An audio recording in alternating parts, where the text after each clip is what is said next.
ఊళ్ళో లేకున్నా పెండ్లు జూబులు పెట్టించి సంబంధం ఖాయం చేయించిన. ఆయన వచ్చేలోపు పెండ్లి తేదీ ఏర్పాట్లన్నీ చేయించి ఆయన ఉట్టి అక్షింతలు వేస్తే చాలయ్యా, అంతే. పదు చెప్పడం మర్చిపోయాను, గుళ్ళో ఇయ్యాల డబ్బులు లెక్క పెట్టే కార్యక్రమం ఉందంట. ఉండి డబ్బులు పంచాయతీ ఆఫీసు నుండి నిన్ను పంపించమని అన్న ఫోన్ చేసిండు. వెళ్తానన్నా.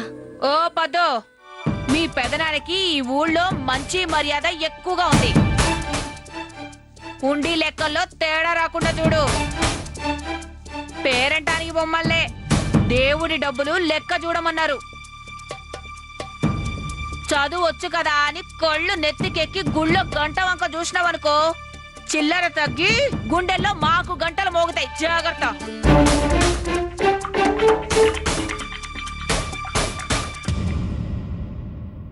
మీ పెద్దమ్మ భయంలో అర్థం ఉంది పద్దు.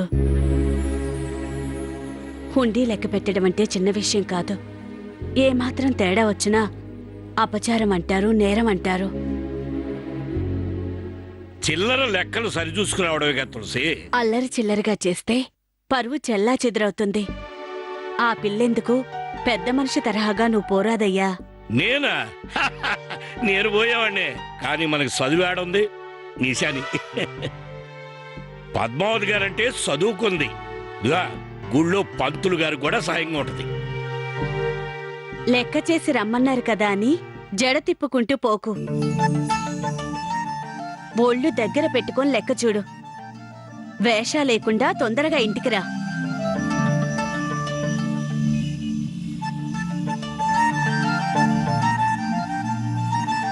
నాన్నా, అమ్మ కోపడుతుంది ఎందుకు? డబ్బుల గురించి భయం కాదమ్మా, నువ్వు చదువుకున్నావు అన్నాను కదా, ఆ బాధతో అట్లా అన్నది. రేయ్, దేవుడి డబ్బులు లెక్క చూసేంతగా చదువుకుందరా నా కూతురు. పోయిరామ్మా. సరే నాన్నా.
తీసుకోమ్మా, హారతి తీసుకో బాబు.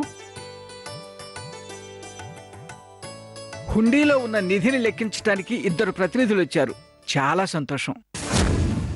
గ్రామ పంచాయతీ కార్యాలయం తరపున పద్మావతి, ఆలయ నిర్మాణకర్త వారసులైన సేనయ్య వచ్చారని స్వామివారి ముందు చెప్పుకుంటున్నాను. పంతులు గారు, ఇక పని మొదలు పెడదామా? అలాగేనమ్మా, అలా కూర్చోండి. ఏంటి, తను కూడా ఉండి లెక్క పెట్టడానికి వచ్చిందా? ఆ ఉంగరం తన కంట పెడితే ఊరుకుంటుందా? రచ్చ చేస్తుందేమో. ఎలాగోలా తన కళ్ళకు కనపడకుండా చేస్తా. తన ఉంగరం తనకి అప్పచెప్తా తెలియకుండా.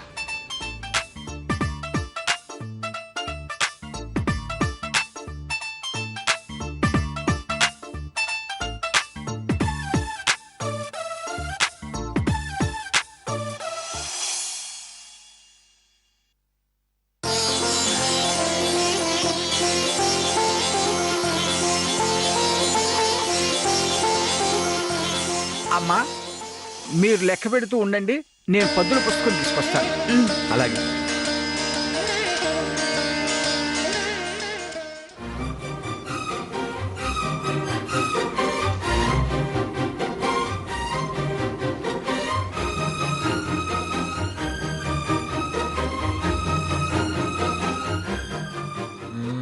ఇరవై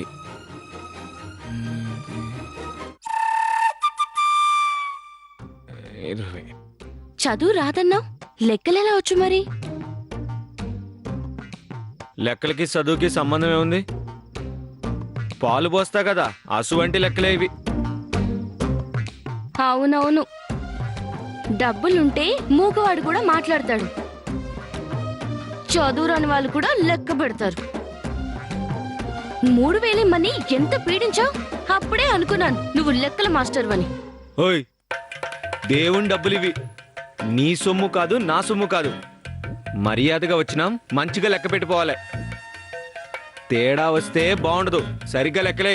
తెలుసులేవయ్యా, క్యాలిక్యులేటర్ లేకుండానే లెక్కలు చేసేదాన్ని. ఏదో ఒక లెక్కనా? హెలికాప్టరా? హెలికాప్టర్ కాదు, క్యాలిక్యులేటర్. క్యాలిక్ లీటరా? పాల లీటర్ అనుకున్నావా? నోరు తిరగదు, ఊరికే ఉండు.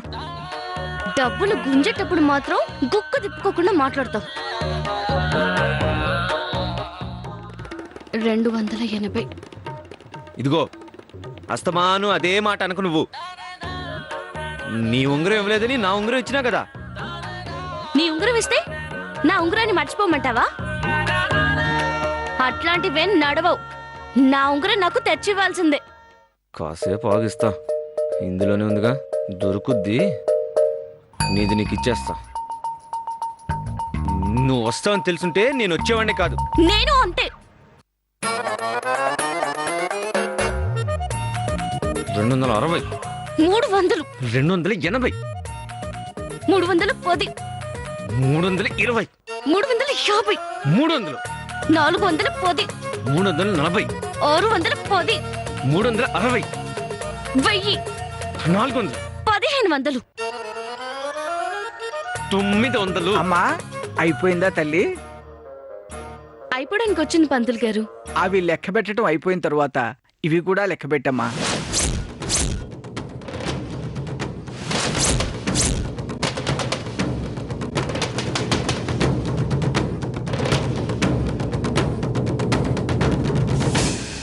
అంటే ఉంగరం ఈ మూటలోనే ఉందా?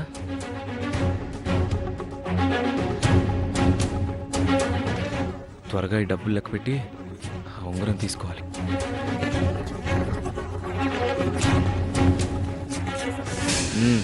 నీ లెక్క ఎంత? నీ లెక్కెంత? ముందు నేను అడిగాను, చెప్పు. నీ లెక్క నా లెక్క రెండు కలిపితే మొత్తం ఎంతో నువ్వు చెప్పగలవా? కూడలేను, నాకంత లెక్కలు రావు కదా. మరి లెక్క చెప్పమంటే చెప్పవేందయ్యా? నా లెక్క 4763 రూపాయలు. నా లెక్క 5299 రూపాయలు.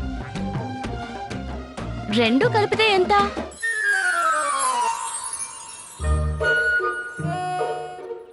టోటల్ 10,062 రూపాయలు. టోటలో? టోటలో పొలంలో అనలేదు, టోటల్. టోటల్ అంటే మొత్తం. ఏమేమో మాట్లాడతావు నువ్వు. ఇదిగో నా లెక్క, అన్నీ కలిపి ఒకే చోట పెట్టు.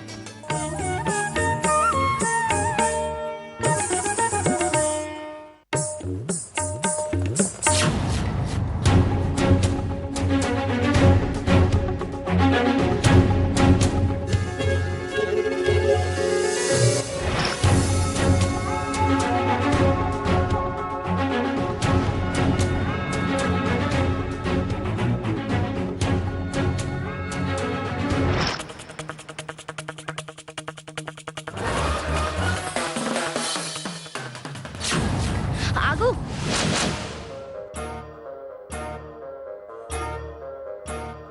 నేనే లెక్క పెడతా. నేనే లెక్క పెడతాను. నేనే లెక్క పెడతా. ఇవ్వు, నేను లెక్క నేను పెడతాను. పెడతా. ఇవ్వు.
ఏంటిది?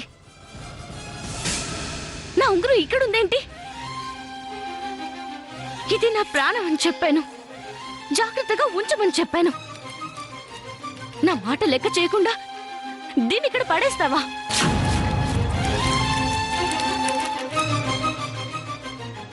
మాట కటువుగా ఉన్నా మంచోడు అనుకున్నాను, కానీ నీ బుద్ధి పోనించుకున్నావు కాదు. ఛీ!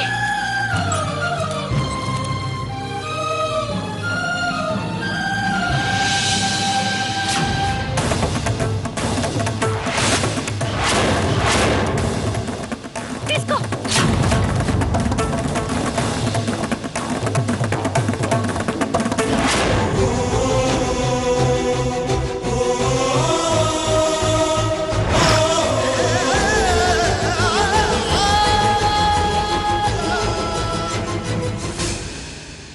నా ఉంగరం ఏదయ్యా అంటే ఉంది తెస్తాను, రేపు మాపు అనుకుంటూ నన్ను వేధిస్తూ వచ్చా. ఇప్పుడు నీ పీడ నాకు విరగడవుతుంది. అసలు ఏం జరిగిందంటే, ఇంకేం చెప్పొద్దు.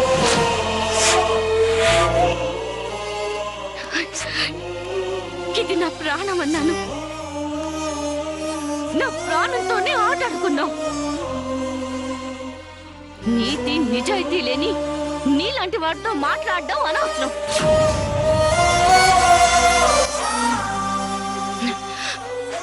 నీ ఉంగరం నీకిచ్చాను, ఇక నీకు నాకు ఏ సంబంధం లేదు, నాకు ఏ సంబంధం లేదు, నాకు ఏ సంబంధం లేదు.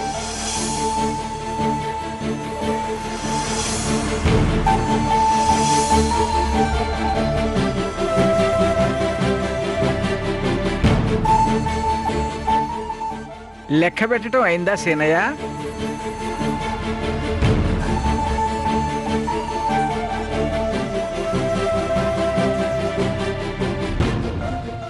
అయిపోయింది.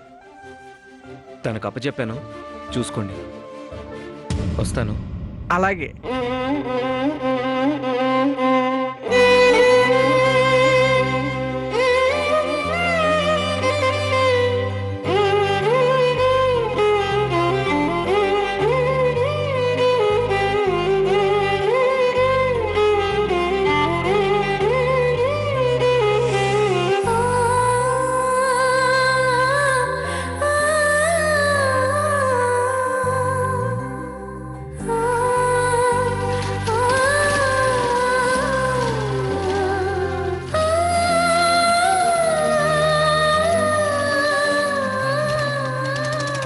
పద్మావతి, ఏమిటా ఉంగరం?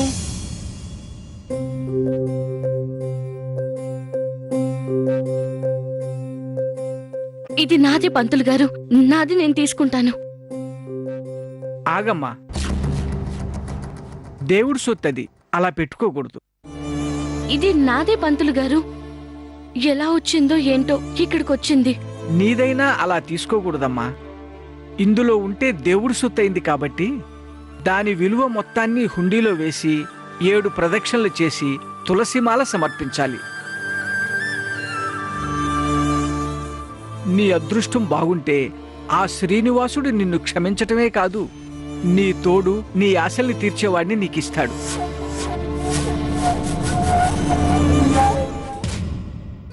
ఈ లెక్కెంతమ్మా? రా కూర్చో. లెక్క చెప్పమ్మా. ఇవి 100. ఇవెన్ని తల్లి? 500. 500. 50. 50 ఎన్నమ్మా? 100. 50 100.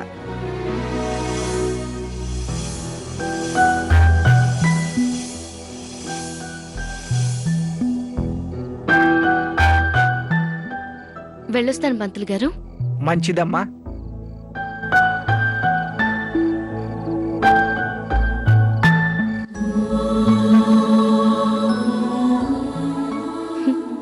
సీనయ్య, నువ్వు తిరిగి మళ్ళీ నా దగ్గరికి వచ్చేసావు, చూసావా?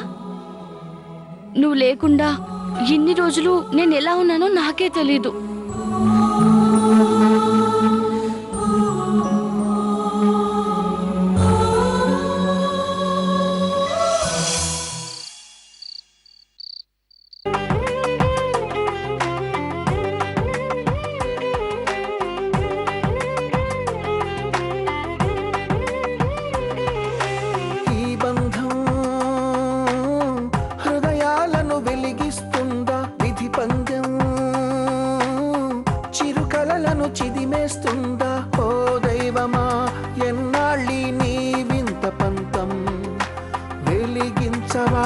ఈ మమతల గోరంత దీపం శ్రీలక్ష్మి కలసేనయ్య కథ ఆదర్శమే కావాలి ప్రతి జంటకి